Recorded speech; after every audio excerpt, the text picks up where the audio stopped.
안녕하세요. 크라이플 처치 존 목사입니다. 사도행전 10장 1절에서 16절까지 말씀입니다. 가이사랴에 고넬료라는 사람이 있었는데 그는 이탈리아 부대라는 로마 군대의 백부장이었다. 그는 경건한 사람으로 온 가족과 더불어 하나님을 두려워하며 유대 백성에게 자선을 많이 베풀며 늘 하나님께 기도하는 사람이었다. 어느 날 오후 3시쯤에 그는 환상 가운데에 하나님의 천사를 똑똑히 보았다. 그가 보니 천사가 자기에게로 들어와서 고넬료야 하고 말을 하는 것이었다. 고넬료가 천사를 주시하여 보고 두려워서 물었다. 천사님, 무슨 일입니까? 천사가 대답하였다.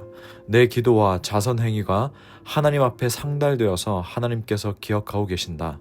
이제 요바로 사람을 보내어 베드로라고도 하는 시몬이라는 사람을 데려오너라. 그는 무두장애인 시몬의 집에 묵고 있는데 그 집은 바닷가에 있다. 그에게 말하던 천사가 떠났을 때에 고넬료는 하인 2사람과 자기 부하 가운데서 경건한 병사 하나를 불러서 모든 일을 이야기해 주었고 그들을 욥바로 보냈다. 이튿날 저들이 길을 가다가 욥바에 가까이 이르렀을 때에 베드로는 기도하려고 지붕으로 올라갔다. 때는 오정쯤이었다. 그는 배가 고파서 무엇을 좀 먹었으면 하는 생각이 들었다. 사람들이 음식을 장만하는 동안에 베드로는 황홀경에 빠져 들어갔다. 그는 하늘이 열리고 큰 보자기 같은 그릇이 뇌 기퉁이가 끈에 매달려서 땅으로 드리워져 내려오는 것을 보았다. 그 안에는 온갖 네발 짐승들과 땅에 기어다니는 것들과 공중의 새들이 골고루 들어있었다. 그때 베드로야 일어나서 잡아 먹으라 하는 음성이 들어왔다. 베드로가 대답하였다. 주님, 절대로 그럴 수 없습니다. 나는 속되고 부정한 것은 한 번도 먹은 일이 없습니다. 그랬더니 2번째로 음성이 다시 들려왔다. 하나님께서 깨끗하게 하신 것을 속되다고 하지 말아라. 이런 일이 3번 있은 뒤에 그 그릇은 갑자기 하늘로 들려서 올라갔다. 아멘. 어제 주일 여호수아 6장을 통해서 하나님을 경외하라는 말씀을 나눴습니다.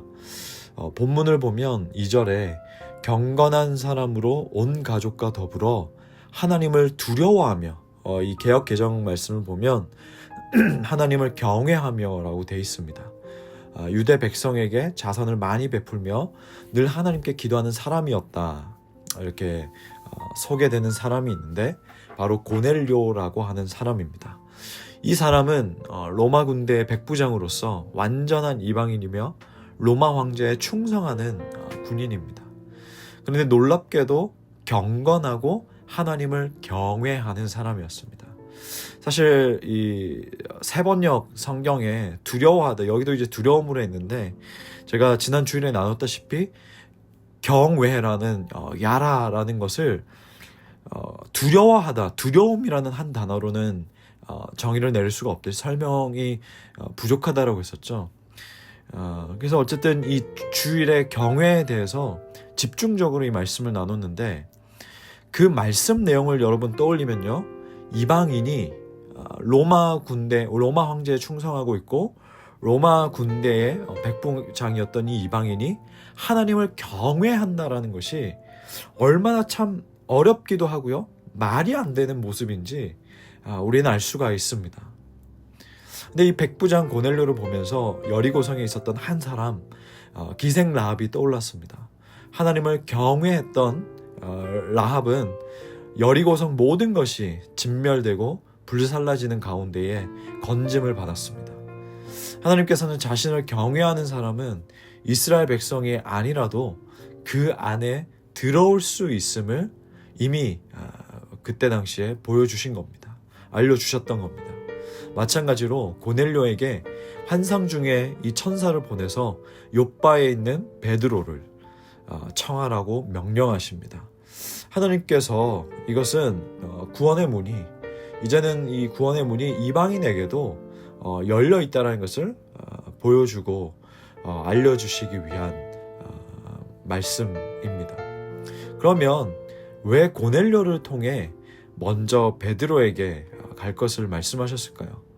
왜냐하면 당시 유대 그리스도인들은 유대교가 아닙니다. 유대인 그리스도인들은 예수님을 통한 구원이 역시나 마찬가지로 유대인에게만 주어지는 것으로 생각했습니다. 그들만이 가지고 있는 특권으로 생각했어요. 그래서 여러분, 우리 지난주에도 사도행전 말씀 계속 나눴는데 가만히 그 사도행전 말씀 가운데 보면 사마리아 성에 복음이 전파될 때도 그렇고요, 광야길에서 에디오피아 내시에게 복음이 전달될 때도 그렇고 성령께서 주도적으로 이끄시는 모습을 볼 수 있습니다. 빌립이 그리고 사도들이, 예루살렘 공동체들이 주도적으로 그렇게 하지 않았습니다. 성령께서 주도적으로 강권적으로 그들을 이끄셔서 사마리아 성에 그리고 광야길에 에디오피아 내시에게 복음을 전하도록 그렇게 하셨습니다.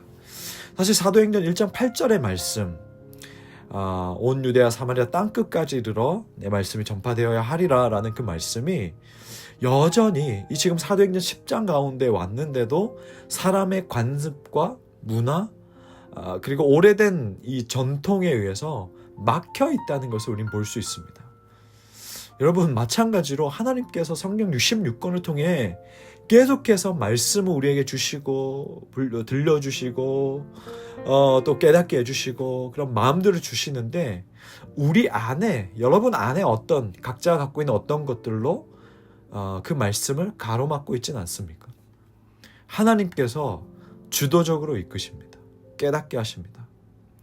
그래서 여러분, 저는 기도할 때 우리가 하나님 주권적인 뜻과 계획에 따라서 이끌어 주십시오, 인도해 주십시오 라는 이 기도가 본인이 하기 싫어서 무책임한 태도로 그냥 생각하기 싫어서 그런 태도로 말하는 기도 내용이라기보다 내 안에 본능적으로 하나님의 말씀을 가로막는 것들을 무너뜨려 주시고 돌파해 주셔서 역사해 주세요라는 그 마음으로 기도하는 것이라 생각했습니다. 혹시나 여러분 이 하나님의 주권적인 뜻과 계획에 따라서 이끌어 주세요, 인도해 주세요라는 이 기도를 그냥 막연하게 그동안 했다면 제가 말씀드린 것처럼 내 안에 본능적으로 하나님의 말씀을 가로막는 것들을 무너뜨려 주시고 또 돌파해 주시는 그 역할로서, 역사로서 아버지의 뜻대로, 주권적인 뜻과 계획대로 강권적으로 인도해 주세요라고 함께 기도했으면 좋겠습니다.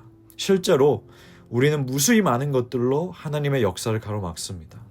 영적인 시간은 하나님께서는 지금 11시 55분을 가리키고 계시고 11시 55분이라고 하시고, 그래서 하나님은 한 영혼이라도 더 복음을 듣도록 하기 위해서, 또 돌아오도록 하기 위해서 하나님은 급하게 무수히 움직이시는데 이 사람 저 사람 불러서 또 연결되게 하시고 또 그 복음과 복음들이 연결되도록 우리는 물리적으로 이 한국 땅이라는 곳에 갇혀 있어서, 그리고 나는 서울에 사는 사람, 어디에 사는 사람, 내가 있는 그 공간과 그 도시에 갇혀 있어서 잘 느끼지 못한다고 생각할 수도 있는데, 하나님은 한 영혼이라도 더 돌아오도록 하기 위해서 이 사람 저 사람 연결하고 이 세계와 저 나라와 연결하여서 급하게 사람들을 보내시고 만나게 하시고 또 그렇게 움직이시는데, 우리는 너무나 계속해서 외면하거나 내 안의 것들로 제한시키고 있는지 한번 돌아봤으면 좋겠습니다. 점검해봤으면 좋겠습니다. 하나님은 그래서 자신을 경외하는 이방인을 통해서 유대 그리스도인 공동체 모두를 일깨워 주십니다. 무지하고 잠들어 있고 여전히 가로막는 그들의 모습을 무너뜨리는 작업을 하시는 거죠. 베드로는 끝까지 말씀 뒷부분에 봐도 깨끗하지 않은 짐승을 먹을 수 없다라고 주님께 그렇게 맞받아칩니다. 주님께서 지금 말씀하시는 것보다 그 유대인들의 법에 끝까지 갇혀서 반응하는 모습을 보여주고 있죠. 지금 사실 주님께서 말씀하시는 이 말씀들이 어떤 문자적인 말씀도 아니고 환상 중에 주님께서 보여주시고 음성으로 들려주시는 건데, 말씀하시는 건데, 예수님과 가장 가까웠던 베드로도 이러한 반응이니 그 공동체의 다른 사람들은 어떻겠습니까? 여러분, 우리가 하나님과 친밀한 교제를 하면서도 언제든지 나의 신념, 나의 전통, 나의 어떤 것으로 가로막을 수 있다는 것을 꼭 기억하시길 바랍니다. 하나님의 말씀에 단순하게 반응하고 순종하는 것보다 더 큰 일은 없습니다. 여러분, 우리 월요일의 시작, 여호와의 그 말씀을 듣고 그리하여서 여러분이 들어갈 때도 또 나가서도 복된 삶 되기를 주님 이름으로 축복합니다. 기도하겠습니다. 하나님 아버지, 한 이방인이 경건함으로 하나님을 경외하는 모습으로 또 살았던 모습을 또 보게 되었습니다. 그래서 이 사람을 통해서 복음의 확장이 이루어져야 되는 것을 베드로에게 알려주시고 깨우쳐 주시는 것을, 일깨워 주시는 것을 또 보게 됩니다. 하나님, 우리 가운데 경외함이라는 것이 깨어있게 하여 주시옵소서. 하나님, 우리의 삶에서, 이 땅에서 살아가면서 하나님을 경외하느냐 아니면 죄 가운데 있느냐, 이 둘 중에 하나밖에 없다는 것을 우리가 알고 마찬가지로 하나님을 경외하는 데에 우리가 온 마음을 다하고 뜻과 힘을 다해서 하나님 사랑하게 하여 주시고, 또한 우리 안에 갇혀져 있는, 우리 안에 굳게 세워져 있는 생각들과 신념들과 어떤 캐릭터 같은 것들로 하나님의 역사, 하나님의 말씀의 성취에 대한 것을 가로막지 않게 하여 주시옵소서. 벌써 사도행전 1장 8절에 주님께서 말씀하셨던 것이 사도행전 10장 가운데 와서도 여전히 가로막혀져 있고 제대로 되지 않는 모습으로 하나님께서 주도적으로 강권적으로 일하시는 것을 또 보게 됩니다. 하나님, 우리 공동체도, 그리고 우리 공동체에 있는 한 명 한 명 성도들 가운데에도 이러한 모습들을 늘 점검하게 해주시고, 하나님과 친밀한 교제를 하면서도 늘 내가 하나님의 일하심, 하나님의 뜻, 이 말씀이 말하고 있는 부분들에 대해서 가로막고 있는 것은 아닌지, 그것을 외면하고 있는 것은 아닌지 늘 점검하면서 가게 해주시옵소서. 오늘 월요일 또 하나님께서 또 들려주시고 듣게 하시는 것들 듣게 해주시고 귀 기울이게 해주시옵시고, 그리하여서 복된 하루 또 보낼 수 있도록 성령님 인도하여 주시옵소서. 예수님의 이름으로 기도합니다. 아멘.